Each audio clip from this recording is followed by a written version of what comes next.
Good morning friends, welcome back. नया दिन, नया सेशन और कुछ नए टर्म्स। मगर आज के जो हमारे नए टर्म्स है उसमें कुछ नई बात है। इनफैक्ट सारे टर्म्स में कुछ ना कुछ नई बात होती है, मगर ये टर्म्स में कुछ ज़्यादा ही खास बात है, क्योंकि ये ऐसे टर्म्स है जो इतना यहाँ तक टर्म्स करने के बाद अगर इन टर्म को आप सुनोगे तो सुनने में पहली बार में आपको ऐसा लगेगा, अरे अच्छा ये तो ये वाला टर्म है, सिंपल है, इसमें क्या बड़ी बात है, अगर सिर्फ सुनोगे तो। मगर जब इसका असल मीनिंग पता चलेगा देन यू विल रियलाइज कि अरे क्या बात करते हो, इसका मतलब तो कुछ और ही है। And that's where if you can understand this term is going to be very interesting, this terms are going to be very interesting. Terms क्या क्या है वो मैं बता देता हूं, क्यों पहले बता रहा हूं वो भी बाद में बताता हूं। हमारे आज के 4 टर्म्स हैं, एक नहीं, दो नहीं, तीन नहीं, 4। और 4 के 4 हमारे जो टर्म्स है वो कौन से हैं, तो अंडरस्टैंड दिस। पहला जो हमारा टर्म होगा that is something called as outstanding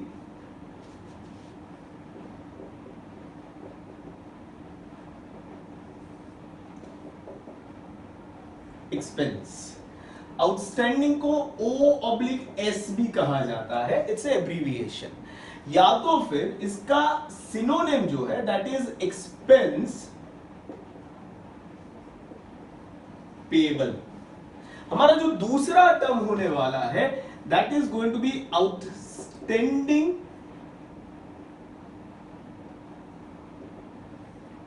that is O/S income, या तो फिर I will call it as income receivable.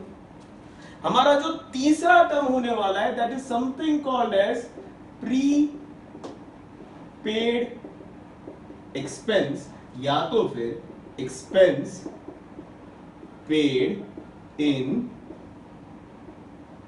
Advance. और हमारा जो चौथा टर्म होने वाला है that is nothing but pre received income, या तो फिर इनकम रिसीव्ड इन एडवांस। अब ये चारों टर्म में खासियत क्या है, तो इफ यू कैन अंडरस्टैंड, कोई भी नॉर्मल बच्चा, a lemon I will say, जब उनको ये टर्म दिया जाएगा ना तो उनका फोकस रहेगा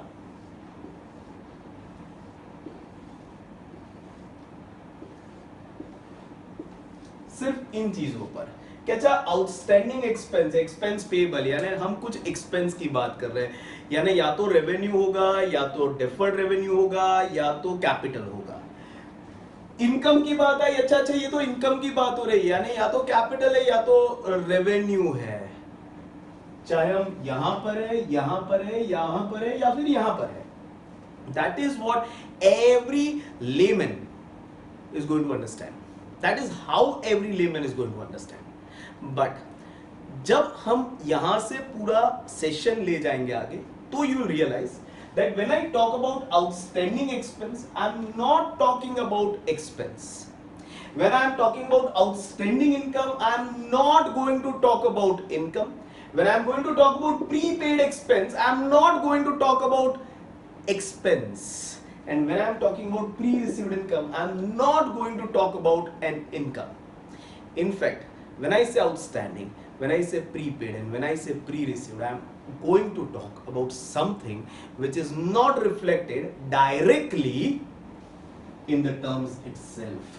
This all terms are basically called as representative accounts. क्यों representative accounts? Because ये सारे terms कहीं ना कहीं किसी ना किसी को रिप्रेजेंट करने वाले हैं। किसको रिप्रेजेंट करेंगे, कैसे रिप्रेजेंट करेंगे, ये सब समझाने के लिए आज का सेशन हमने कुछ थोड़ा बहुत अलग किया है। आज के सेशन में आपको मैं यहां पर अब नहीं दिखूंगा। आज के सेशन में मैं सेशन के अंदर आके, इनफैक्ट प्ले के अंदर जाके आपको सारे टर्म्स एक के बाद एक समझाऊंगा। डेफिनेशन जो है वो भी लिखकर नहीं बताऊंगा, पीडीएफ में दिखेगा, मगर मेरे सेशन में जो मैं नॉर्मली लिखकर बताता हूं बोर्ड पर, इनफैक्ट आज मैं बोर्ड का उपयोग ही नहीं करूंगा। ये पार्ट के बाद जो भी होगा it will be during the play and it will be part of the play. कैसा लग रहा है कमेंट सेक्शन में प्लीज लिखना, ताकि हमें पता चले कि how we are working out on the different things but in a effective way. Hope that is clear. So not wasting too much of time, as I told you, पहले इसका scene देखेंगे, play देखेंगे, फिर इसका play आएगा, फिर इसका play आएगा, फिर इसका प्ले आएगा। आपको फोकस किस पर करना है? दो चीजों पर। हर एक प्ले में ये आपको देखना है that we are not going to talk about the respective expense और income, but we are going to talk about something which is going to represent, these terms are going to represent something which you are going to see in the play. So not wasting too much of time, directly let us move to the play. Okay, well, thanks for coming. मैंने एक short notice पे आप सबको इसलिए बुलाया because मुझे एक review लेना था कि क्या चल रहा है फिलहाल हमारे यहाँ का प्रोग्रेस क्या है। Fine, starting with sales department. Sir, we are trying our level best, but sales, because of the current pandemic and the situation, is all time low. We are trying our best, but sir, बहुत मेहनत हो रही है लेकिन सब कुछ लो है, कोई खरीदारी नहीं है सर। ओके फाइन, प्रोडक्शन में क्या हाल है? सर प्रोडक्शन में जैसे सेल्स ही नहीं हो रहा था, प्रोड्यूस कर दूँ वर्कर्स मेरे सामने कब तक नहीं हो रहा सर प्रोडक्शन ही नहीं हो रहा है सर, आगे बेचने वाला ही नहीं है। परचेज ऑफिसर क्या हाल है? सर जैसे कि प्रोडक्शन की हमारी हालत खराब है, प्रोडक्शन के ऑर्डर नहीं है, तो परचेज के लिए काफ़ी दिक्कत हो रही है। मैं परचेज के लिए मतलब एक बार करता हूँ तो लोग मतलब बोलते हैं कि आगे के फंड्स क्लियर करो पहले, तो need to clear our funds first and then need to work with us. अच्छा सर परचेज नहीं है, प्रोडक्शन नहीं है, सेल्स नहीं हो रहा है, पैसा ही नहीं है जिससे हम अपने एम्प्लॉयज़ को कुछ पेमेंट कर सकें। 400 एम्प्लॉयज़ है सर हमारे अंदर, ठीक है, पेमेंट ही नहीं कर पा रही। मेरे सर पे नाच रहे हो कि सर पैसा दो पैसा दो पैसा दो। मैं बोला तुम्हारी घर की सिचुएशन समझता हूँ, लेकिन okay fine, see I want all of you to pass the message, but make sure कि ये मैसेज एक रॉन्ग मैसेज की तरह ना जाए, एक पॉजिटिव मैसेज जाना चाहिए। सी आप सबको पता है the finances are inadequate, they are shortfall of finances, ठीक है, लिक्विडिटी क्रंचेस है अभी फिलहाल दुनिया में। सो यहाँ से कहीं ना कहीं 1 से 2 महीने I won't be able to pay all salary. I know that आप सभी ने सर्विसेज दी है, आपके डिपार्टमेंटल एम्प्लॉयज़ ने भी सारी सर्विसेज दी है, you have done a very great job, ठीक है, बट यहाँ से कम 2 महीने तक मैं सैलरी नहीं पे कर पाऊँगा, बट दैट डजेंट मीन कि आपका सैलरी कट हो रहा है, ठीक है। ये कहीं ना कहीं जैसे ही हमारी सारी प्रोसेस वापस स्टार्ट हो जाती है, ये 2 महीने का सैलरी आपको वापस मिल जाएगा, आपको नहीं इवन आपके एम्प्लॉयज़ को भी, ठीक है। सो मेक श्योर दैट ये आप अपने हर एक एम्प्लॉय को बता दें, ठीक है। We are having 400 employees as our HR said, but current problems की वजह से, ठीक है, मैं 2 महीने तक नहीं पे कर पाऊँगा, but as you all know that we are not just a company, we are a family, ठीक है। तो आई वांट कि 2 महीने तक आप अपना काम चालू रखें, अपनी सर्विसेज जिस तरीके से आप दे रहे थे प्लीज़ उस तरीके से, ठीक है। Will make one thing sure कि हम सारी चीज़ों से बाहर आ जाएंगे एंड हम जो रूट पे चल रहे थे वो रूट पे वापस कंटिन्यू करेंगे, ओके।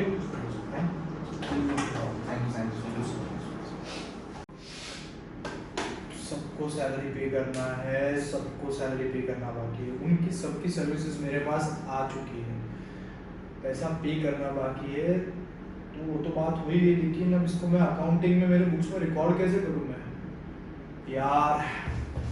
सर इतना बड़ा फॉर्म बन गया लेकिन एक फाइनेंस डिपार्टमेंट नहीं है मेरे पास, उसके अकाउंटिंग करने के लिए मैं क्या करूँगा। हाँ, जिसने मुझे अकाउंट सिखाया है, पूरे वडोदरा को अकाउंट सिखाया है, मैं उनको ही क्यों कॉल ना करूँ? फाइन।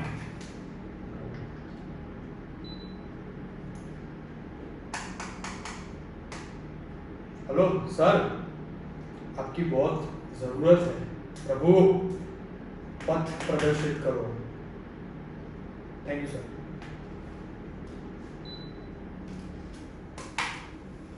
ओ राहुल, याद किया तुमने? सर जी, कैसा है?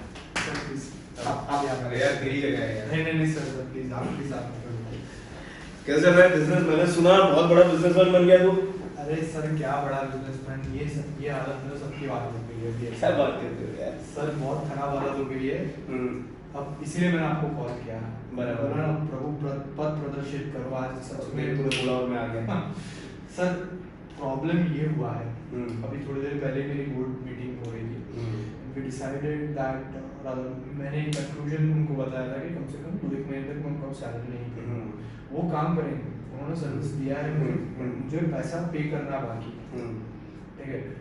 अब उसको मेरे बुक्स में मैं रिकॉर्ड करने जाऊँ तो मुझे अगर नाम वाइज जो बेसिक करते हैं, पता है, एक एक करके सबके नाम लिखने लगूंगा तो सर 400-500 नाम हो जाएंगे यहाँ पे लिखने के। सबको पैसा पे करना बाकी है, सबको कितने एम्प्लॉइज है तेरे? सर 400 एम्प्लॉइज है। बराबर बराबर। तो सबको सर लिखें तो मुझे सर इसका अकाउंटिंग कैसे करेंगे, मुझे भूल गया। सर बॉटल में ही बॉटल हो गया। बराबर बराबर, कोई नहीं। देख, पहले अपने बेसिक समझ लेते हैं। हाँ ठीक है। तेरे 400 एम्प्लॉइज हैं। Yes sir. ठीक है, वो तेरे लिए काम करेंगे। यस यानी तेरे को सर्विस देगा। यस सामने तू उन्हें रेम्यूनरेट करता है। यस ठीक है, अगर दे आर इनटू प्रोडक्शन तो आप उस रेम्यूनरेशन को कहोगे बेसिस। Yes sir. याद है ये मैंने तेरे को हाँ सिखाया? Sir, direct expense. हाँ, डायरेक्ट एक्सपेंस, बहुत बढ़िया। और अगर ये लोग प्रोडक्शन में इन्वॉल्व नहीं है, जैसे मार्केटिंग में है, फाइनेंस में है, ठीक है, एडमिनिस्ट्रेशन में है, तो इनको जो रेम्यूनरेशन देते हैं उनको हम कहेंगे salary. Yes sir, indirect expense. Indirect expense, बहुत बढ़िया। अब यहाँ पर क्या हो रहा है, नॉर्मली क्या होता है, वो सर्विस देते हैं तो उनको पैसा दे देता है महीने के एंड में, बराबर है? तो वो हो गया कैश ट्रांजेक्शन। हाँ ठीक है, उन्होंने सर्विस दी, तूने उनको पैसा दे दिया। तो इन कैश ट्रांजेक्शन, याद है मैं तेरे को समझाया करता था कि कैश ट्रांजेक्शन में क्योंकि तुझे सर्विस चाहिए, उनको पैसा चाहिए, उन्होंने सर्विस दी, तूने उनको पैसा दिया, तो कहानी खत्म हो गई। तेरे को उनका नाम अपनी बुक में लिखने की जरूरत नहीं है। मगर यहाँ पर कुछ उल्टा हो रहा है। उल्टा नहीं, थोड़ा अलग हो रहा है। Yes sir. कि वो लोग तेरे को सर्विस देंगे, हाँ सर, मगर तूने उनको पैसा नहीं पे किया। यानी तेरी साइड से ये ट्रांजैक्शन सस्पेंड हो रहा है, प्रोलॉन्ग हो रहा है, पोस्टपोन हो रहा है। Yes. यानी ये बन गया, if you can remember, credit transaction. और क्रेडिट ट्रांजैक्शन में नाम महत्व का होता है, नाम लिखना जरूरी है और नाम का काम है। यस सर, समझ देखो गए। डायलॉग मेरे सारे याद है। हाँ सर डायलॉग तो याद है सर। ओके, तो अब प्रॉब्लम ये है कि नाम तेरे पास 400 है। अब ये 400 नाम लिखेगा तो तेरी बैलेंस शीट नहीं रहेगी, डायरी बन जाएगी, बराबर है? तो इसका सॉल्यूशन क्या है? अब अगर वो समझना है तो तू थोड़ा फ्रेम से बाहर चला जा, ठीक है, और कैमरा मेरे सामने कर दो और समझो। See basically the concept goes like this, ठीक है? जो राहुल सर के साथ हुआ वो बहुत सारे लोगों के साथ होता है कि सर्विस ले लेते हैं मगर उनको अभी तक पैसा देना बाकी है, so this becomes a credit transaction. Credit यानी you have to mention the person's name. आपने सर्विस ले ली है, आपको बेनिफिट देना बाकी है, तो जिनको जिनको बेनिफिट देना बाकी है वो सब बन जाएंगे आपकी लायबिलिटी। लायबिलिटी में कौन सी लायबिलिटी? तो अगर पीरियड वाइज देखें तो with in 1 month, in case of Rahul sir 2 months he is going to pay back, so it is to be paid back within 1 financial year। यानी नंबर 1 ये हो गया करंट लायबिलिटी अगर पीरियड के एंगल से देखें। अगर कौन है पीपल के एंगल से देखें तो if you can understand, Rahul sir के बिजनेस में ये जो 400 एम्प्लॉय है they are third party. First party Rahul sir का business, second party Rahul sir खुद, और उनके अलावा जो भी है वो सब थर्ड पार्टी, यानी ये एक्सटर्नल लायबिलिटी है। So number 1 it's a liability, क्यों? क्योंकि सर्विस ले लिया है, पैसा देना बाकी है। नंबर 2 क्लासिफाई करें लायबिलिटी को, तो number 1 it's period wise it's a current liability because it is to be paid within one financial year, and if we classify based on people then it's a external liability. अब सवाल ये आता है लिखेंगे कैसे? तो उसके लिए you cannot mention 400 names as I told Rahul sir कि वरना बैलेंस शीट अच्छी खासी एक बुक बन जाएगी या फिर एक डायरी बन जाएगी, which you can't. So what you do is you bring all these 400 employees under one umbrella or under one head, representing all these 400 employees, and this one head which represents all these 400 employees जिनको हमें benefit देना बाकी है, that one head is nothing but outstanding. So if somebody is asking you what is outstanding salary or what is outstanding wages, your answer has to be it is a representative personal account. It is representing 400 employees जिनसे हमने service ले ली है मगर जिनको हमें benefit देना बाकी है. It's your current liability. Hope things are clear to everyone. अब आप स्क्रीन थोड़ा जूम आउट करिए और राहुल सर आप जूम इन करिए. यस सर परफेक्ट सर, समझ में आ गया? भाई लेवल क्या आ गया? ओके बढ़िया. ओके और कोई डाउट है? हाँ सर, मैं पूछ रहा था, आपने मुझे बता दिया आउटस्टैंडिंग सैलरी का मतलब, ठीक है कि मतलब कहीं पे भी एक्सपेंसेस पे करने बाकी हो तो आउटस्टैंडिंग सैलरी लिख देने का. क्या? कहीं पे भी कोई भी एक्सपेंस पे करना बाकी हो तो आउटस्टैंडिंग सैलरी लिख देने का. नहीं. कंसेप्ट समझो. हाँ सर. जो एक्सपेंस बाकी है हाँ वो एक्सपेंस का नाम रखेंगे, ओके उसके आगे प्रीफिक्स में आउटस्टैंडिंग लगा देंगे. जैसे वेजेस बाकी है, आउटस्टैंडिंग वेजेस. ओके ठीक है. आपका इलेक्ट्रिसिटी एक्सपेंस भरना बाकी है, outstanding electricity expense. You can also use a synonym. What is the synonym? You can use salary payable.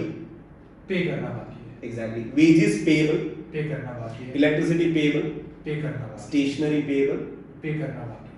And remember, when I say salary payable, I am not talking about salary. I am talking about your 400 employees जिनको पे करना बाकी है. When I am talking about outstanding stationery या stationery payable, मैं stationery की बात नहीं कर रहा हूँ, मैं प्रकाश भाई की बात कर रहा हूँ जिनको वो पैसा पे करना बाकी है. जब मैं outstanding wages की बात कर रहा हूँ, मैं wages की बात नहीं कर रहा हूँ, मैं वो if you can remember the character Som sir ने किया था, ठीक है, जिसमें वो सुथार बने थे, मैं वो सोम सर की बात कर रहा हूँ जिनको वो वेजेस देना बाकी है. समझ गया. बताइए. ओके. और कोई सवाल? नहीं, क्लियर है ना? एकदम ठीक है. आपको भी होपफुली ये क्लियर है. That's where we end. Fine. आज की तारीख को भाड़ा वसूलने का है, ठीक है. मैसेज भेज देता हूँ फटाफट सबको. Okay fine. ये है कुंजुमा.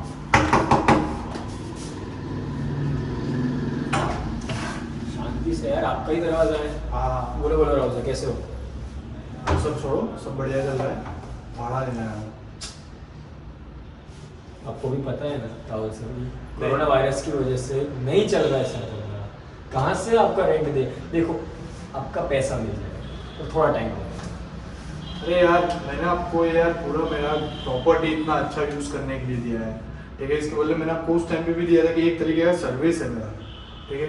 आपको उसके बदले में रेंट पे करना पड़ेगा. मेरा इनकम है यार. मैं समझ रहा हूँ सर, आपका प्रीमाइसेस मैंने यूज़ किया, मुझे आपको पैसा देना है, मैं दे दूंगा पक्का. तो मुझे 2 महीने का रेंट दे दोगे. 2 महीने बाद में आपका सारा पैसा, इस मंथ का, नेक्स्ट मंथ का और उसके नेक्स्ट मंथ का, 3 मंथ का पैसा एक साथ दे दूंगा. मतलब पक्की बात. मुझे आपसे पैसा लेना बाकी है, ये याद रखना. और मुझे मैंने आपको आपको पैसा- सर्विस दे दिया है. यस, आप मुझे सर्विस दे रहे हो और मुझे आपको पैसा देना बाकी, मैं याद रखूंगा. और ये भी याद रखूंगा कि आपने मुझ पर उपकार किया है. Thank you sir. ठीक है, चलो. ये कुन सर ने पैसा नहीं दिया है, मैंने उनको सर्विस दे दी, उनसे पैसा मिलना बाकी है. तो सोम सर ने सिखाया था कि ऐसा कोई भी ट्रांजैक्शन, क्रेडिट ट्रांजैक्शन हो तो नाम काम का होता है, तो मैं उनका नाम लिख दूंगा. चलो मैं यहाँ से भाड़ा वसूली कर दूँ फटाफट। कहाँ कौन है? रोहन सर। रोहन सर,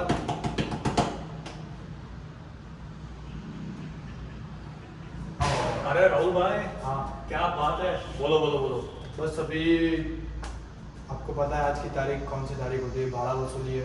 अरे भाड़ा, सर भाड़ा तो इस बार मुश्किल लग रहा है कोरोना की वजह से सर। यार सबको ही कोरोना हुआ है यार। अरे सर सबको हुआ ही है। तो मुझे भाड़ा चाहिए यार। मैंने आपको भी एक अच्छा सा आलीशान पूरा मेरा प्रॉपर्टी दिया हुआ है आपको यूज़ करने के लिए। सही है, सही उस है। टाइम पे मैंने आपको बोला था कि ये आपको मैं एक सर्विस दे रहा हूँ जिसके बदले में आपको एक चार्ज पे करना पड़ेगा जिसको हम रेंट बोलते हैं। नहीं सही है सर, हाँ आपकी सर्विस लेता हूँ मैं, ये जगह भी आपने दी है जो मैं यूज़ करता हूँ, सही है। बट सर 3 महीने जैसा तो मुझे चाहिए होगा सर।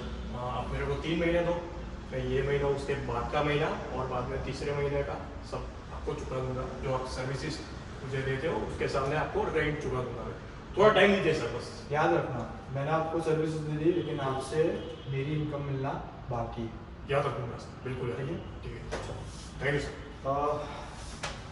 अभी इन्होंने भी ना बोल दिया है तो फिर कौन सर ने भी ना बोला, रोहन सर ने भी ना बोला, कुछ करना पड़ेगा। चलो मेहुल सर के पास जाते हैं, उसके बाद पता चलता है। बाकी सोहम सर को ही फिर वापस फोन लगाना पड़ेगा यार। मेहुल सर पे कर दे तो बहुत अच्छी बात है, बाकी तो किसी ने इस बार रेंट नहीं दिया है। चलो देख लेते हैं।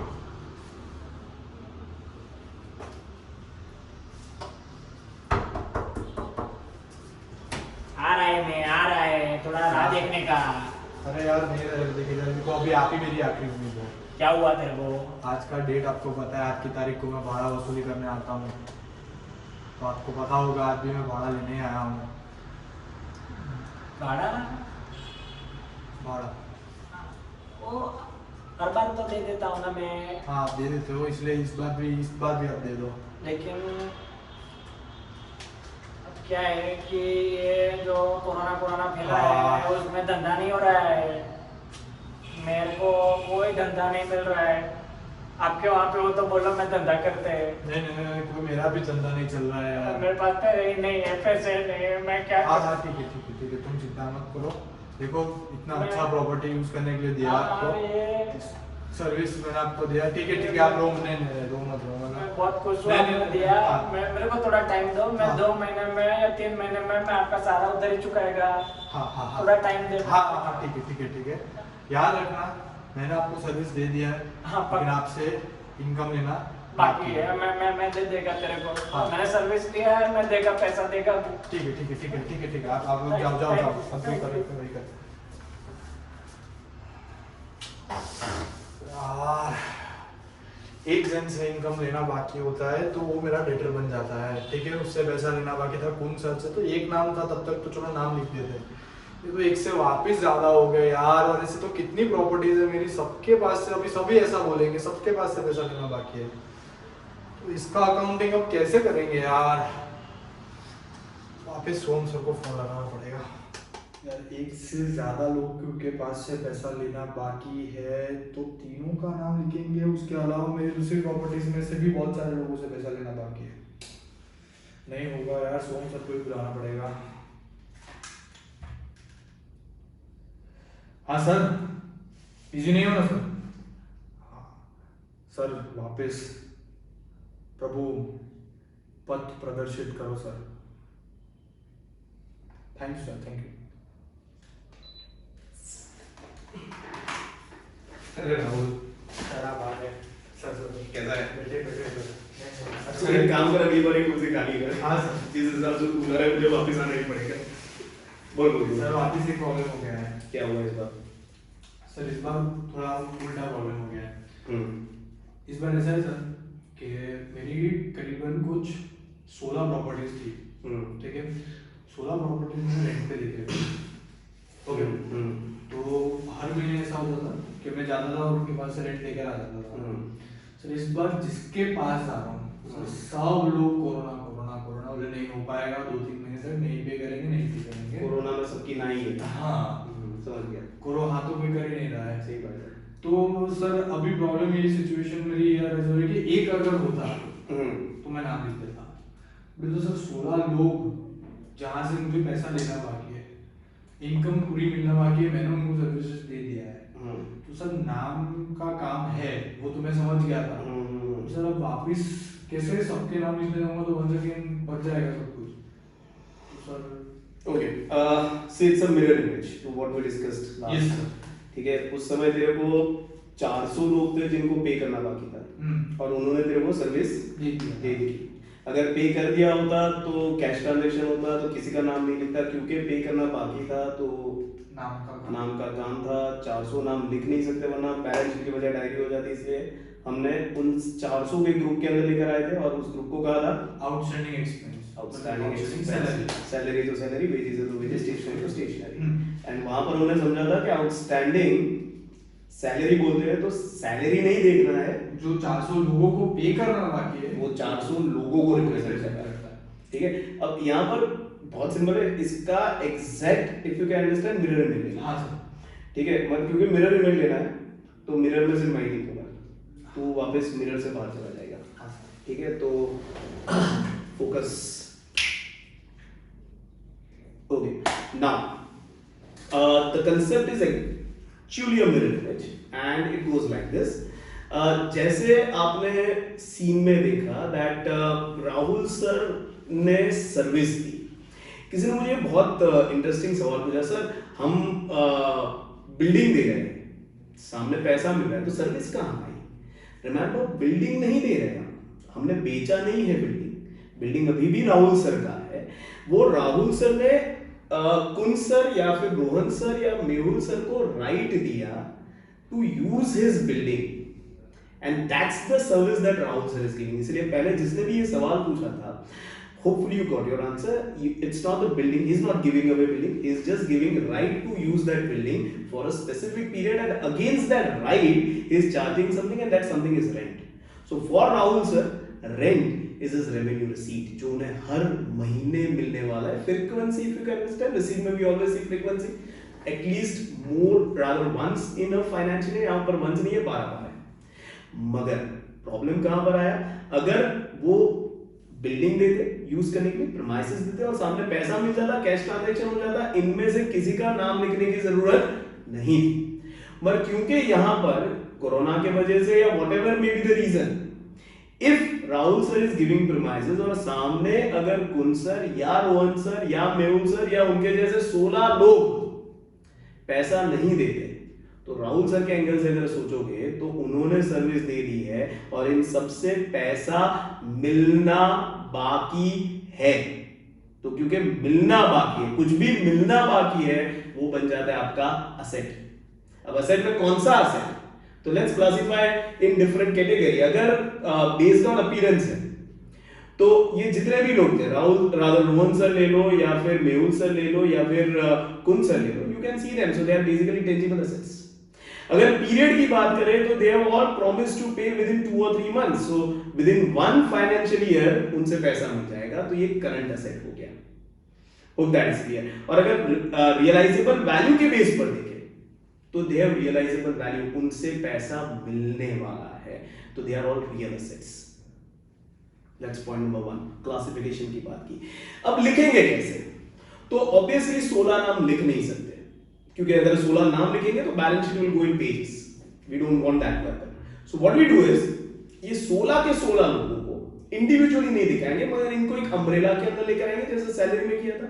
यहां पर भी एक अम्ब्रेला में लेकर आएंगे, एक हेड के अंदर लेकर आएंगे, उस हेड को इस बार कहेंगे आउटस्टैंडिंग इनकम या फिर इनकम रिसीवेबल, जैसे एक्सपेंस पेबल, इनकम रिसीवेबल, यानी इनकम आपकी हो गई है मगर मिलना बाकी है।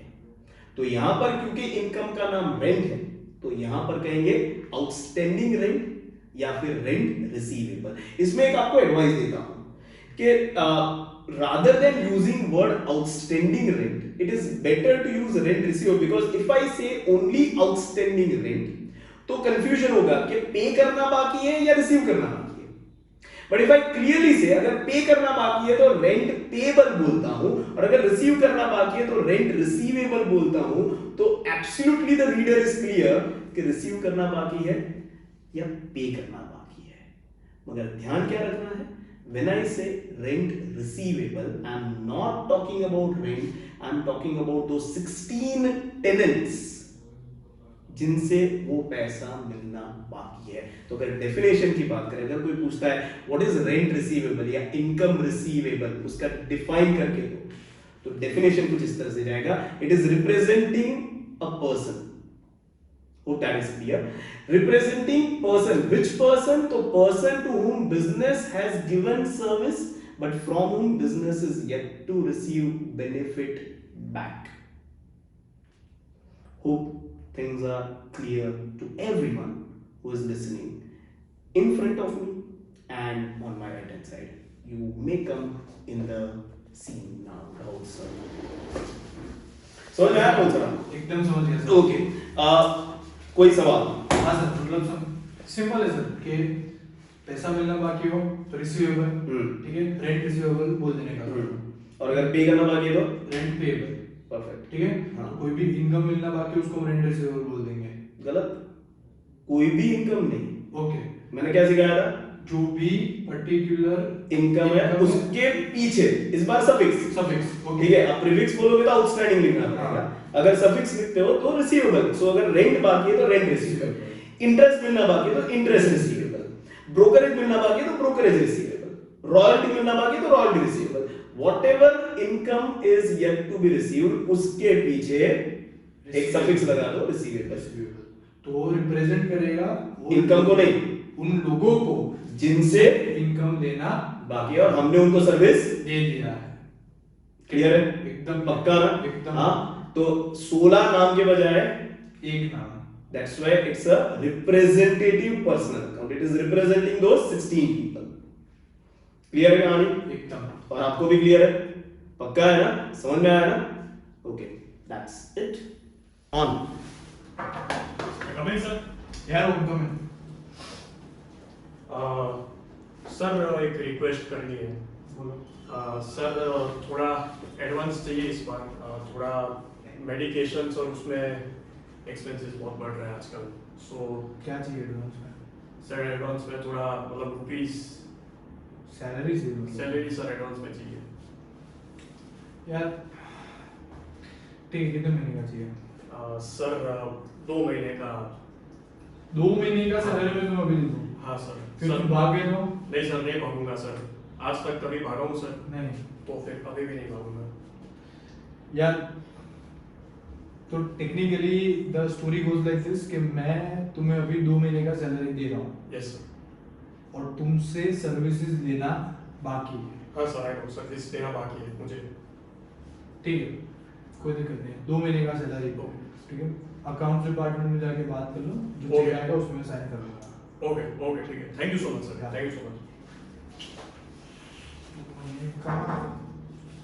एक 1 सेकेंड, 2 महीने का मुझे लेने का बाकी है। ओके फाइन, सर्विसेज लेना बाकी है तो फाइन, ठीक है, हो जाएगा एक जन। हाँ, कम इन।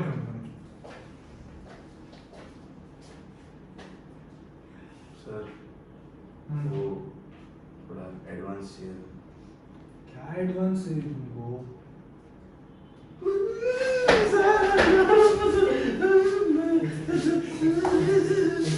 शांति शांति, तुम पहले खड़े रहो, तुम दूर खड़े रहो पहले। हाँ, 3 महीने से घर नहीं गया, तो मम्मी पापा अकेले, कोरोना फैल रहा है। मम्मी पापा दोनों अकेले कैसे हो? समझते हो? अच्छा ठीक है, कितने महीने का सैलरी चाहिए? 3 महीने का। यार, तुमको तो मैं ये भी नहीं बोल सकता तुम पैसे लेके भाग जाओगे, तुम भाग ही नहीं सकते हो। ठीक है, कोई बात नहीं, 3 महीने का सैलरी, लेकिन रिमेम्बर, ठीक है, तुमको मैं 3 महीने का सैलरी एडवांस में दे रहा हूँ, ठीक है। मेरे तरफ से मैं तुम्हें पैसा दे रहा हूँ, लेकिन तुम्हारी सर्विसेज मिलना बाकी है। क्या है? बाकी बाकी, ठीक है। तो ठीक है, जाओ अकाउंट्स डिपार्टमेंट से बात करो, फिर साइन कर दो। यार, भगवान के बाद 2 जन से सर्विसेज लेना बाकी है। सेम केस है, पैसा दे रहा हूँ, पैसा सर्विस ले रहा हूँ यार, लेकिन ठीक है। हाँ, ये आप बताइए। सर अब जैसे कोरोना खत्म हो चुका है, the pandemic is over and everything is done, sir घर पे फंक्शन एक रखना पड़ेगा सर। कोरोना खत्म होने का फंक्शन? नहीं, वी वेर प्लानिंग कि एक फंक्शन हो और उसमें ये लॉकडाउन आया, तो अब वो पेंडिंग फंक्शन जो था वो अब रखना है सर, तो उसके लिए थोड़ा सा एडवांस चाहिए था सर। सैलरी एडवांस में दे दूंगा। हाँ मतलब 2 महीने या ये भी एक वायरस ही लग रहा है मुझे, एक के बाद सबको हो ही रहा है। ठीक है, कितने महीने का चाहिए तुमको? 2 महीने का अगर आप दे पाएँ तो सर बहुत अच्छा। 2 महीने का सैलरी एडवांस? एडवांस इस महीने का तो आप देंगे ही, प्लस 2 सर। अच्छा ओके ठीक है, तो 2 महीने का सैलरी मैं तुमको एडवांस कर रहा हूँ, ठीक है फाइन। रिमेम्बर मैं तुमको पैसा पे कर रहा हूँ, श्योर। ठीक है, लेकिन तुम्हारी सर्विसेज लेना बाकी बाकी। क्या है? बाकी मैं आपको सारी सर्विसेज पूरी कर, मैं पूरा 3 महीने तक आप बोलोगे तो ओवर टाइम भी करूँगा सर, प्लीज। ठीक है, कोई दिक्कत नहीं है, अकाउंट्स डिपार्टमेंट से बात कर लेना। Thank you so much. ठीक है, मैं साइन कर दूंगा। 1 2 3 यार 3 लोगों को आओ। सर जैसे कि आपको पता है मेहुल सर मेरे ही भाई है, तो जो फंक्शन हो रहा है वो हमारे घर पे हो रहा है, तो पैसे चाहिए वो हम दोनों को ही चाहिए। तो उनको तो दे दिए मैंने, तुमको अलग से चाहिए? कितने महीने का? सर सेम 2 महीने। 2 महीने के लिए ठीक है, अकाउंट डिपार्टमेंट से बात करो, लेकिन मैं तुमको 2 महीने का सैलरी एडवांस में दे रहा हूँ। बिल्कुल सर, बिल्कुल। मेरे साइड से मैं तुमको सैलरी पे कर रहा हूँ, लेकिन तुमसे सर्विसेज लेना बाकी है मेरा। जान दे दूंगा सर। नहीं जान नहीं चाहिए, सर्विस दे दो चलेगा। Thank you thank you.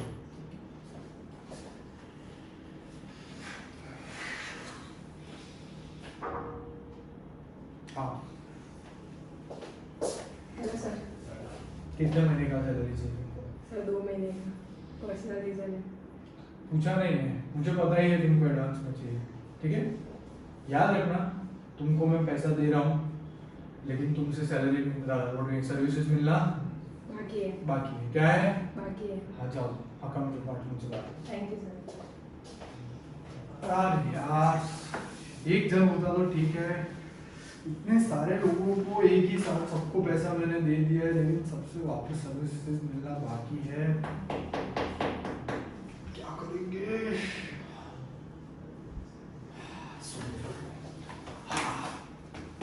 वापस एक ही जन है जो मुझे बता सकता है।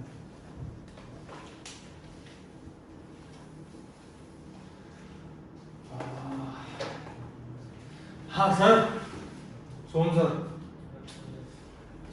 सॉरी वापस आपको डिस्टर्ब किया है तो, लेकिन सर एक बहुत बड़ा प्रॉब्लम आ चुका है सर, प्लीज़ अगर आप आ सकते हो तो सर प्रभु पद प्रदर्शित करो, बहुत इंपॉर्टेंट आपका जरूरत है मुझे। आयो सर, आप प्लीज़ आ जाइए सर, आ जाइए। हाँ सर मैं दूसरी कुर्सी में बैठा हूँ। हाँ सर।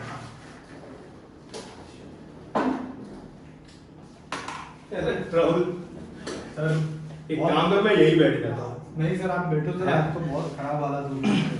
क्या हो गया है सर आउटस्टैंडिंग एक्सपेंस, नहीं आउटस्टैंडिंग इनकम? नहीं सर वो तो बहुत अच्छा है, समझ गया सर, अब तो आराम से लिख रहा हूँ मैं बिल्कुल, लेकिन सर ये कोरोना खत्म हुआ ना तो सारे एम्प्लॉय सर, ऐसा नहीं एक होता तो आपको भी पता है नाम बाकी है काम बाकी है तो लिख देता नाम, लेकिन सर ये तो कैसा हुआ एक के बाद एक कम से कम ऐसे 6-7 एम्प्लॉयज आ गए। सब बोलते हैं सर 2 महीने का सैलरी एडवांस में दे दो, 3 महीने का सैलरी एडवांस में दे दो, मैंने दे दिया। सबको बोला कि सर सबको मैंने पैसा दे दिया, लेकिन बेनिफिट मिलना बाकी है, उनकी सर्विसेज पर्टिकुलरली मिलना बाकी है।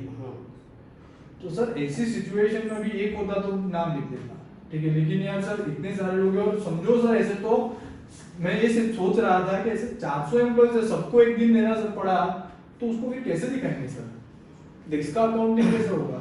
पता है इसमें सबसे इंटरेस्टिंग चीज क्या है? क्या सर? पहले वो मंजू को बोलो ये दरवाजा बंद कर दे, वरना फिर आवाज आएगी मंजू तो मजा नहीं आएगा समझने में। हाँ सर प्लीज दरवाजा बंद कर दो। देख सबसे इंटरेस्टिंग चीज पता है, ये जो ट्रांजैक्शन है उसमें सबसे इंटरेस्टिंग चीज क्या है कि तू एडवांस पे कर रहा है। हाँ सर। बराबर है, तो तू पे कर रहा है। हाँ तो somewhere cash is involve in this transaction. हाँ पैसा गया। तू 100 बच्चों को पूछ, ठीक है, तेरे बैच के आज 100 बच्चों को फोन कर देना, ठीक है, या फिर किसी भी कॉमर्स किसी को भी कॉमर्स आता है ना उसको पूछ लेना कि मैंने मेरे स्टाफ को एडवांस सैलरी पे किया, ये कैश ट्रांजैक्शन है या क्रेडिट ट्रांजैक्शन है? फिर कैश ट्रांजैक्शन ही बोलेंगे सब। 100 में से 99 लोग यही बोलेंगे। क्यों? क्योंकि ज्यादातर लोगों को अगर आप पूछोगे कि कैश ट्रांजैक्शन क्या होता है तो वो बोलेंगे जिसमें कैश है, ठीक है, और आप भी वो ज्यादातर में ही आते हो इसलिए आपने भी वही सोच लिया, ठीक है, मगर if you can understand that is not cash transaction. Cash transaction is a transaction wherein there is immediate settlement and credit transaction is a transaction wherein settlement is postponed। अब यहाँ पर इफ यू कैन अंडरस्टैंड, तेरे जो 7-8 employees है उन सबको तूने salary दिया, पे किया, सामने उनको आपको सर्विस देना था, दिया या बाकी है? बाकी है। तो उनके साइड से ट्रांजैक्शन इज बीइंग पोस्टपोन। हाँ सर। तो ये कैश ट्रांजैक्शन है या क्रेडिट ट्रांजैक्शन है? सर तो फिर ये क्रेडिट हुआ ना। यानी ये क्रेडिट ट्रांजैक्शन है। क्रेडिट यानी नाम लिखना पड़ेगा। हाँ। तो इन सबका नाम लिखना पड़ेगा। हाँ पर फिर सर सब भरा जाएगा। बस परफेक्ट। तो अब ये कैसे लिखना है वो समझते हैं, मगर चलो पीछे बराबर है और focus on me. Now once again I repeat, this is a credit transaction, क्योंकि ये बहुत लोगों को इसके बारे में नहीं पता। You can check out, you can enquire with your siblings who are elder to you and who have taken commerce, your friends who are elder to you and who have taken commerce, or maybe your relatives, okay, who have taken commerce, okay, if at all I have paid anyone in advance, is it a cash transaction or a credit transaction? Believe me, 100 में से actually 99 लोग इसे cash transaction बोलेंगे, जबकि ये cash नहीं है, ये क्रेडिट ट्रांजैक्शन है। अगर आपको कैश और क्रेडिट का डेफिनेशन पता है, आप सिर्फ नाम पर नहीं जा रहे हो मगर डेफिनेशन से जा रहे हो, तो you will exactly understand why this is a credit transaction, because cash transaction there has to be immediate settlement। Mehul sir आए, राहुल सर ने उनको, रादर मेहुल सर ने सर्विस दिया, राहुल सर ने उसको पैसा दिया, कहानी खत्म। Now this is cash transaction. कुन सर आए, उन्होंने सर्विस दिया, राहुल सर ने सामने पैसा दिया, now there is immediate settlement, now this is a cash transaction. And same is with Monish sir, same is with Manju ma'am, same is with Rohan sir। मगर यहाँ पर ऐसा नहीं हुआ। यहाँ पर क्या हुआ? If you can remember the scenes, they all are coming, they all are demanding for money, remuneration, but सामने उन्होंने अभी तक सर्विस नहीं दिया, यानी से उनके पास से राहुल सर को सर्विस मिलना बाकी है। And that's where it's a credit transaction, and that's where you need to mention each and every such employee's name in your books। But if I write so many names in my book, then my book will become a diary। मेरा balance sheet नहीं रहेगा, diary बन जाएगा, and I can't do that। So what I do is, what I did in outstandings, expense payable and income receivable, इन सारे 7-8, यहाँ तो चलो Rahul sir बहुत छोटे पैमाने पर बिजनेस कर रहे हैं, what if it is Reliance और what if it is Google और what if it is Facebook, they have like 30,000 40,000 50,000 employees working for them. And if you have 40,000 employees working for you, अगर 10% लोगों को भी अगर पैसे की जरूरत पड़ी तो 400 लोग, 400 नहीं 4000 लोग एडवांस लेंगे, तो क्या 4000 लोगों का नाम लिखूंगा? नहीं, I can do that. And so what I do is I bring all these 4,000 names जिनको मैंने पैसा दे दिया है मगर मुझे सर्विस लेना बाकी है, under one head, and that one head representing those 4,000 employees जिनसे सर्विस लेना बाकी है is nothing but prepaid expense। I repeat, it's prepaid expense। जो expense वाला पार्ट है वहां पर expense का नाम आ जाएगा। अगर सर्विस सैलरी के द्वारा लेनी है तो it will be prepaid salary. अगर आपने वेजेस एडवांस में दिया है तो प्रीपेड वेजेस, अगर आपने इलेक्ट्रिसिटी बिल एडवांस में भरा है या टेलीफोन एक्सपेंस एडवांस में भरा है तो prepaid electricity bill, prepaid telephone expense. Hope that is clear. If somebody is asking you the definition, what is prepaid expense, your definition should go like this. Your definition says, to start with, remember, prepaid expense is representing the person. It is representing those 7 employees of Rahul sir or those 4,000 employees of Reliance, जिनको रिलायंस ने या may be Rahul sir ने पैसा दे दिया है, remuneration दे दिया है, मगर जिनसे सर्विस मिलनी बाकी है, वो सब बिजनेस के बन जाते हैं रिसीवेबल. उनसे कुछ बेनिफिट मिलना बाकी है. बेनिफिट मिलना बाकी है यानी ये हो गए असेट. अगर स्वभाव जाने, कैरेक्टरिस्टिक्स जाने या फिर क्लासिफिकेशन जाने, तो अगर अपीयरेंस के बेस पर है तो ये सब दिखते हैं तो टेंजिबल. अगर पीरियड के बेस पर देंगे तो 2-3 महीने में हर कोई उन्हें सर्विस दे देगा, तो 1 साल के अंदर बेनिफिट मिल जाएगा, तो ये करंट असेट हुआ. और ये सब का सर्विस रियलाइज होगा. इसलिए अगर बेस्ड ऑन रियलाइजेबल वैल्यू बोले तो it has realizable value, so this all are real assets. Hope that is clear everyone. So I repeat, अगर एक से ज्यादा लोगों को आपने एडवांस में पेमेंट किया है, सर्विस मिलना बाकी है, तो you don't right so many names, you group them all under one head or one umbrella, and that one umbrella is nothing but prepaid expense. In case of Rahul sir, it will be termed as prepaid salary.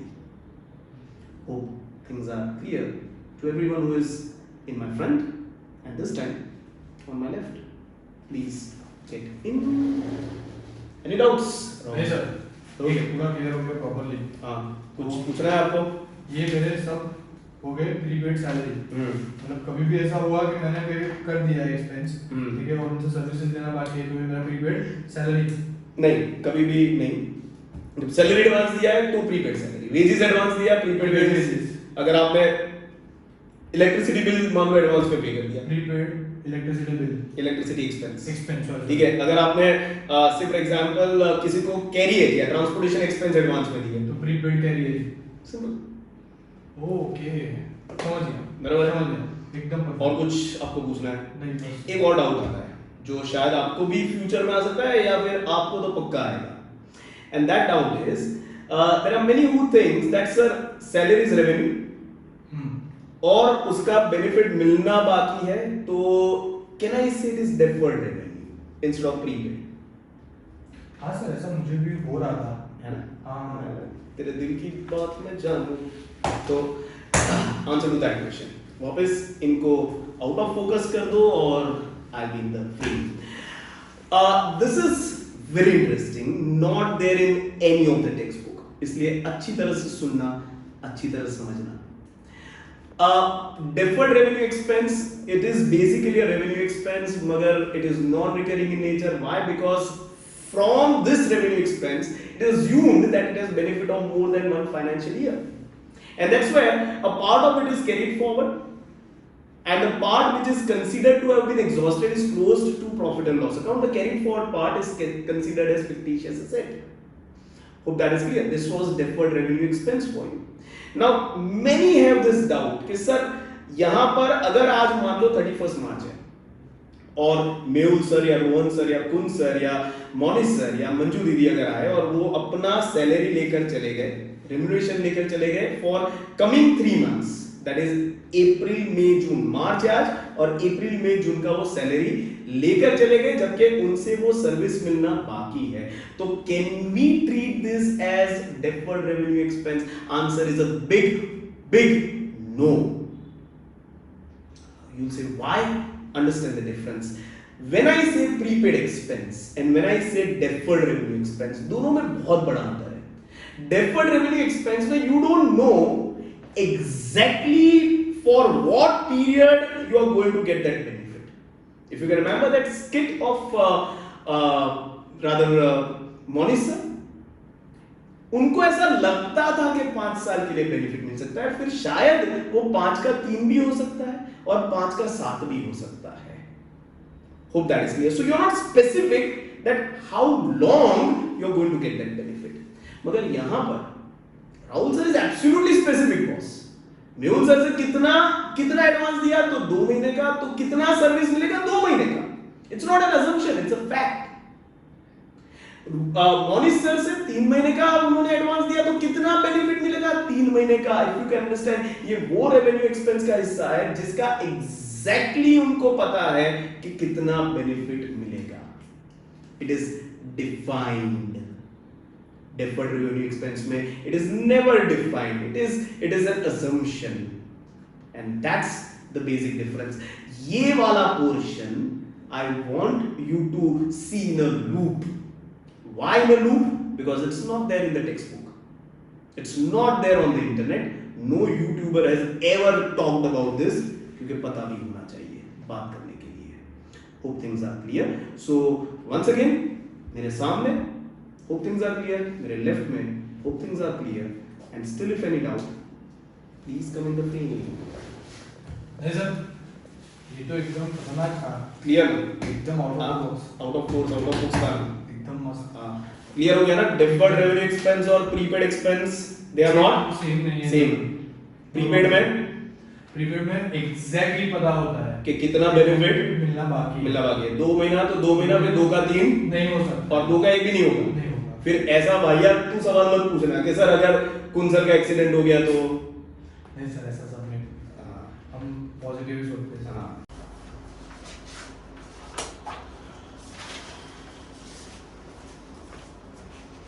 Good morning, sir. Good morning. Please have a seat. Please have a seat. Yeah. Sir, I have come to pay the fees. Okay, you want to join my classes, right? Yes. Okay. Which standard? 11, sir. Okay. So basically the fees for 11th and 12th both is around 3 lakhs. अब आप ऐसा सोच रहे होंगे कि 11th और 12th दोनों की फीस मैंने आपको क्यों बताई? ठीक है, आपको 11th की फीस भरनी है, भर दीजिए। लेकिन फिर आपको 12th में एडमिशन ना मिले तो बोलना मत, बिकॉज यहाँ पे हम लोग फर्स्ट कम फर्स्ट बेस पे सर्व करते हैं। नहीं मतलब 11th की फीस कितनी है सर? 11th की फीस कुछ 1 लाख है। ओके, और 12th का साथ में एडमिशन चाहिए तो 3 लाख भरना पड़ेगा। ओके, यस एक साथ ही भरना है। यस, बिल्कुल बिल्कुल। मुझे 12th की फीस भी एडवांस में चाहिए सर पर मैं तो एक साल आपके साथ रहूंगा ना सर। मुझे फर्क नहीं पड़ता। देखो हमारे क्लासेस बहुत अच्छे हैं, हमारे जैसा पूरे बड़ौदा में कोई नहीं पढ़ा सकता। ठीक है, आप मिस करोगे 11 जाने के बाद कि यार 12 में भी यही एडमिशन लेना चाहिए, इसलिए बोल रहा हूँ पहले से अपनी सीट बुक करा लो, एडवांस दे दो, 12 का भी फीस भर दो। ओके ठीक है, तो मैं 12th की फीस भी भर देता हूँ, 11th और 12th। लेकिन मैंने आपको पैसा दे दिया है, हम चेक दे देंगे आपको 3 लाख का, लेकिन आपकी 2 साल की सर्विस प्रोवाइड करना बाकी। बिल्कुल बिल्कुल, आप उसकी बिल्कुल फिक्र मत लीजिए। ठीक है ना? मैं आपको, आपने मुझे पैसा दे दिया लेकिन मुझे सामने आपको सर्विस देना बाकी है, मुझे याद है, टेंशन मत लीजिए। ठीक है, आप बस वो अकाउंट्स डिपार्टमेंट में जाके चेक अपना सबमिट कर देना और एक छोटा सा फॉर्म देगा वो भर देना। ठीक, okay, thank you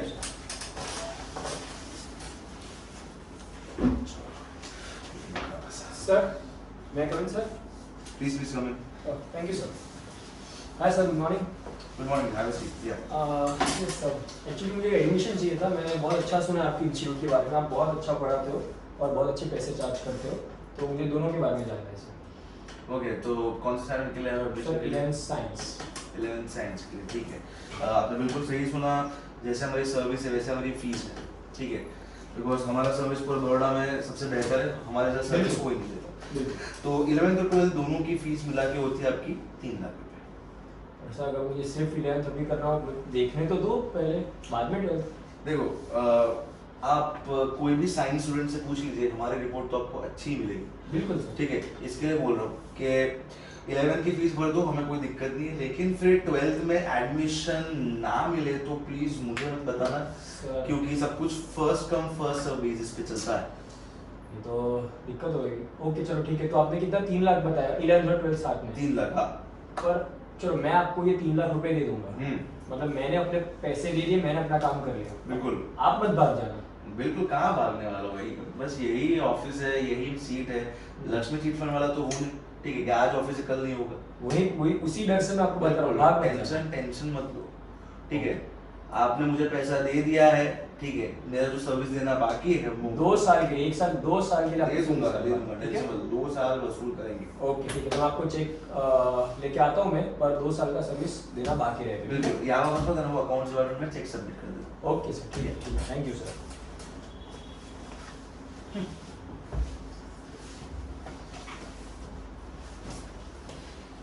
hello good morning sir. Good morning. Is there a seat?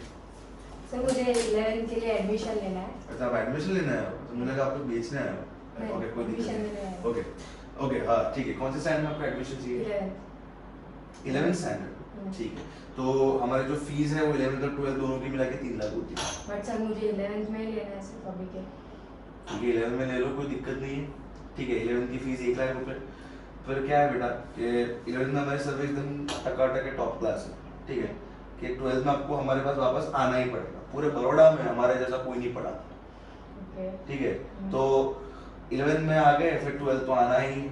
पर 12th में कैसा रहेगा बेटा, अगर अभी फीस पे नहीं किया तो तब क्या होता है, जो पहले आता है पैसे देता है वो अपना एडमिशन बुक करा देता है। पर सर मैं तो आप ही की स्टूडेंट हूँ। अरे स्टूडेंट हो के नाम फर्क नहीं पड़ता बेटा, ठीक है। पैसे आने चाहिए, ठीक है। 2 साल का एडवांस दोगे तभी 2 साल की पढ़ाई दूंगा, एक चीज याद रखना। पर आप पे अगर आपको चाहिए कि 1 साल के बाद फुर्र हो जाना है तो पछतावा आपको होगा। नहीं ओके ओके, मैं 2 साल की फीस पे कर दूंगी, बट आपका बेनिफिट देना बाकी होगा। मुझे याद है, ठीक है। सब ऐसा बोल के गए, मुझे पता है, ठीक है। मुझे मत सिखाओ कि पैसा आपने दे दिया है, ठीक है, लेकिन कहीं ना कहीं मुझे सर्विस देना बाकी है, ठीक है। तो मैं पेमेंट कर लेती हूँ।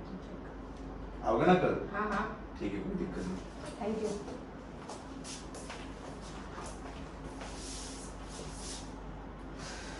चलो गए भाई। तो अगर गिनती करूं तो 500 में से, क्या बात है, 400 जन ने तो एडवांस दे दिया। ओहो, पैसा ही पैसा है। एक सेकेंड, मैं तो साइंस वाला हूं, अब इस चीज का अकाउंटिंग होगा कैसे? अरे यार, एडवांस के नाम पे एडवांस तो ले लिया, अब ठीक है कोई बात नहीं। मैं अपने फायर ब्रिगेड को कॉल करता हूँ, मेरा कॉमर्स वाला दोस्त। हेलो राहुल, हाँ कैसा है भाई? अरे बस क्लासेस एकदम टिप टॉप चल रहे हैं भाई। देख 400 लोगों का पैसा अभी से एडवांस में ले लिया, ले तो लिया फॉर्म में, लेकिन अकाउंटिंग कैसे करे वो मुझे आइडिया नहीं है थोड़ा। अच्छा तुझे भी यही दिक्कत होती है? अच्छा तो तू कैसे सॉल्व करता है? अच्छा, अपने प्रभु को बुला के। तो एक काम करना यार, वो प्रभु को बोलना कि हमको भी यहाँ पर थोड़ा दर्शन दे दे, हमारा भी पद प्रदर्शित कर दे। अच्छा अच्छा, सही बात है। प्रभु को तो अपने ऑफिस में नहीं बुलाते, हम जाते प्रभु के पास। ठीक है, कोई दिक्कत नहीं। एक काम करना, तेरा ऑफिस में बुला देना, मैं वहां आ जाता हूँ, ठीक है। चल बाय। राहुल, नहीं क्या हुआ? इधर ये भी कुर्सी है ना, क्या हुआ? कुर्सी नहीं है भाई, तो यही तो पद है जिस पे प्रदर्शित होंगे हमारे प्रभु। हाँ, बैठ जाओ। अच्छा, क्या प्रॉब्लम है जल्दी बोल। अरे यार देख, तुझे पता है जो टाइम नहीं है, मैं डायरेक्टली सर को।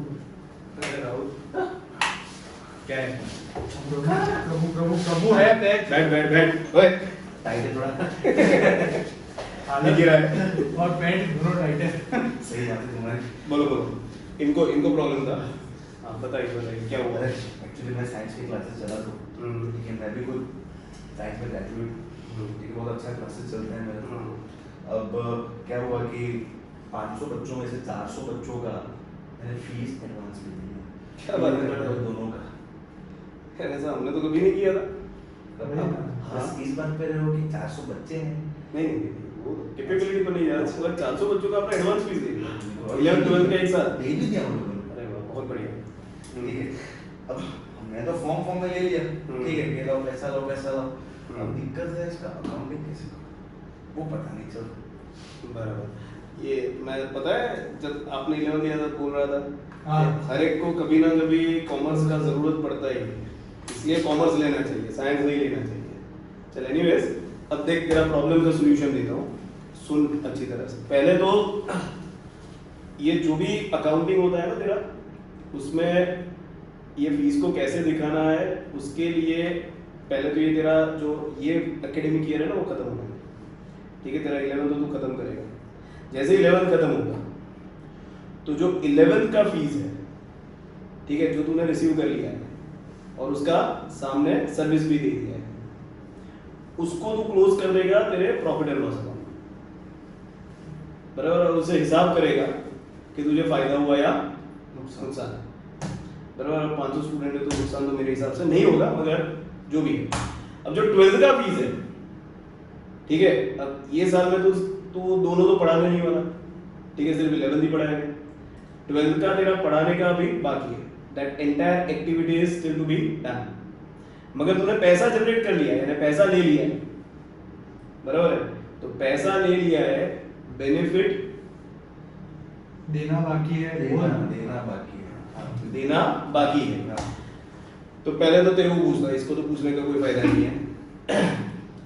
ये कैश ट्रांजैक्शन हुआ या credit? He has received the entire fees of 11 12 together, he has received. चल बोल क्या होगा? कैश है कि क्रेडिट है? चल बोल।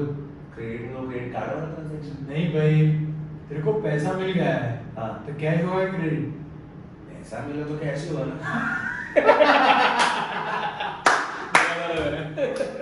क्या होगा?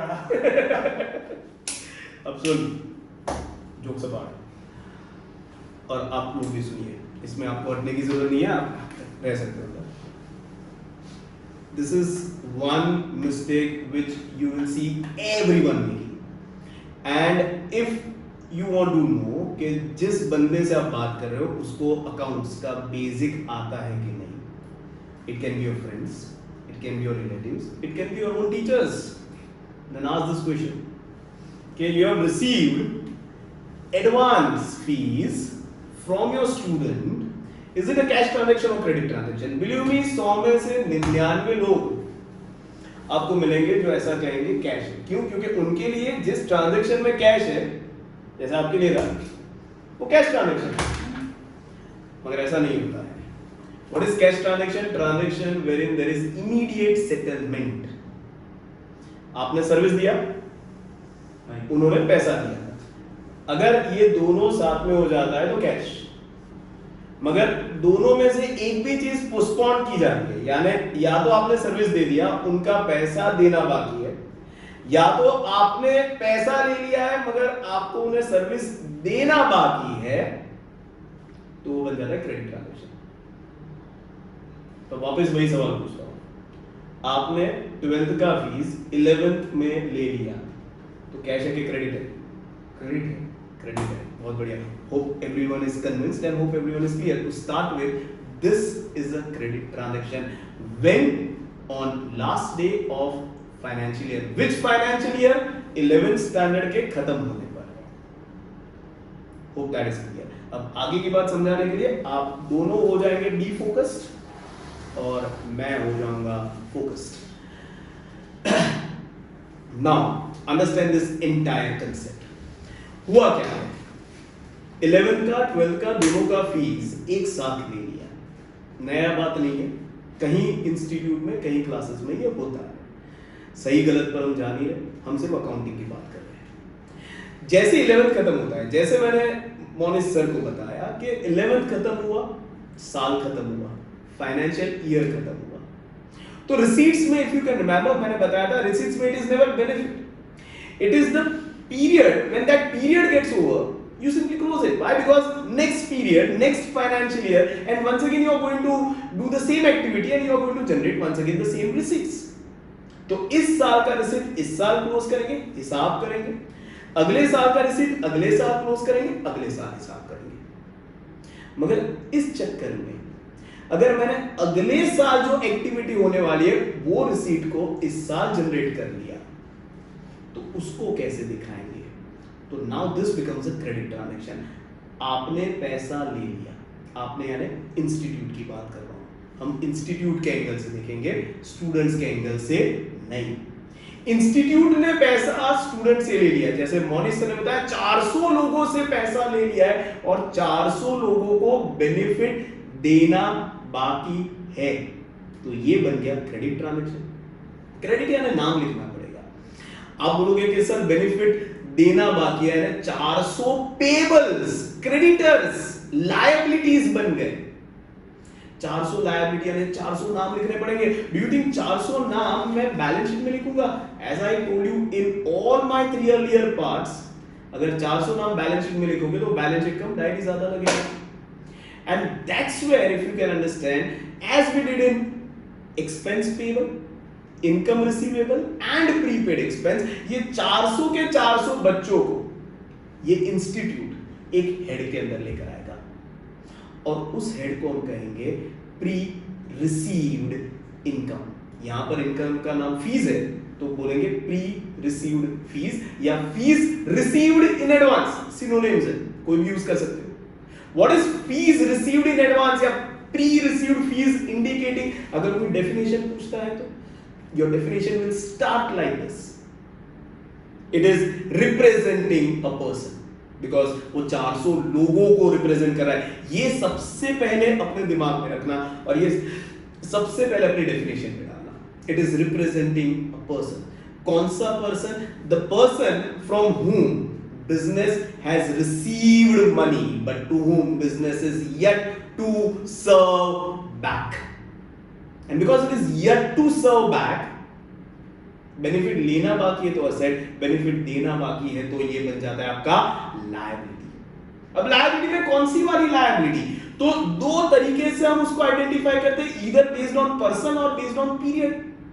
If it all is based on period then this is a liability wherein I am supposed to give you back service, and by what time I will give you back service? The answer is within next financial year end I will give you back the service, यानी एक साल के अंदर service दे दूंगा, यानी ये बना आपका current liability. Pre received income is your current liability. अगर पर्सन के एंगल से देखें तो whether it is internal or external liability, now you all 400 people, you are neither business first party, you are neither owner second party, you are other than business, you are other than owner, and that's where you are third party liability, or you can say external liability to the business. So I repeat the entire thing. Pre-received income, it is representing all those people जिनसे आपने पैसा ले लिया है मगर service आपको देना बाकी है। कुछ भी बाकी है, लेना या देना will go in balance sheet। अगर लेना बाकी है तो असेट, देना बाकी है तो लायबिलिटी। इतना याद रखना, प्री रिसीव्ड फीस बोलूं तो आपको फीस नहीं दिखना चाहिए, आपको 400 बच्चे दिखने चाहिए जिनको सर्विस देना बाकी है। Hope things are clear both to people in front of me and people to my left and to my right। आप दोनों फोकस में आ जाओ और जो भी आपके डाउट्स है आप पूछ सकते हो।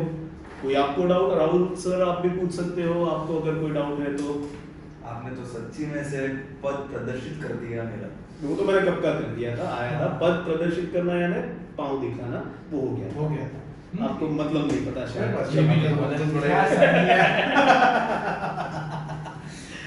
सर मतलब एक चीज मैं समझ रहा हूँ, जो प्री रिसीव्ड फीस बोला जाएगा, कभी भी पैसा मिल जाए तो या तू हर बार यही सवाल करता है। नहीं ऐसा नहीं, उसके भी आप समझेगा, इसको पता है 2-3 बार सवाल ही सीख नहीं गया।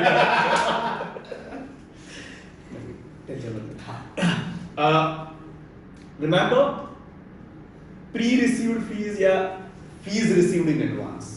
पहले फीस लिखते हो और फिर इन एडवांस लिखते हो, या फीस एंड में लिखते हो और आगे प्री रिसीव लिखते हो, doesn't matter, it means the same.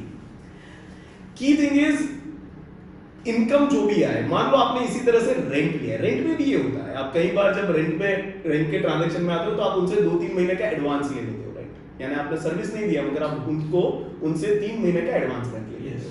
तो अगर रेंट एडवांस में लिया है यानी आपने पैसा ले लिया, आपको उस बंदे को सर्विस देना बाकी है, तो वो बंदा बन गया आपका liability. Hope that is clear. अब ऐसे अगर जैसे हमने एक सीन में देखा था 16 टेनेंट्स थे तो 16 लायबिलिटी हो गई। अब 16 नाम तो लिखेंगे नहीं, तो इन 16 को एक ग्रुप के अंदर लेकर आएंगे, उस ग्रुप को कहेंगे प्री रिसीव्ड रेंट या फिर रेंट रिसीव्ड इन एडवांस। कहानी क्लियर दोनों? बिल्कुल पक्का एकदम ठीक है, ओके। तो hope everyone is clear and this 4 terms that we did today: expense payable, income receivable, prepaid expense and pre-received income. Remember very clearly. They all four are representing the person. Expense payable की बात करूंगा तो it is representing the person जिससे हमने service ले ली है और जिसे पैसा देना बाकी है. इनकम रिसीवेबल की बात करता हूं तो इट रिप्रेजेंट्स दैट पर्सन जिसे पैसा हमने ले लिया है, नहीं इनफैक्ट सर्विस हमने दे दी है मगर पैसा लेना बाकी है.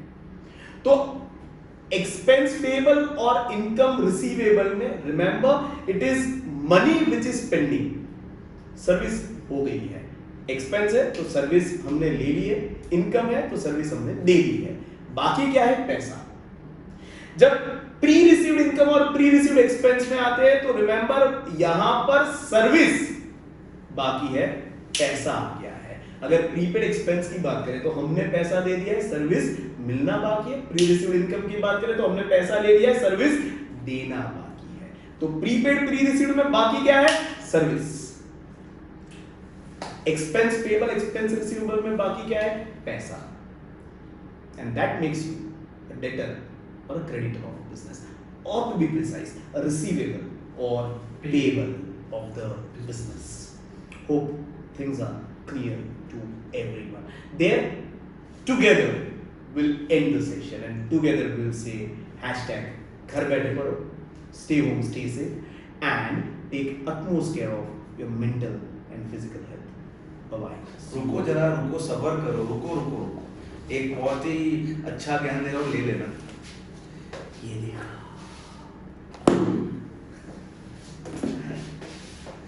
क्या साइंस में ले लेना.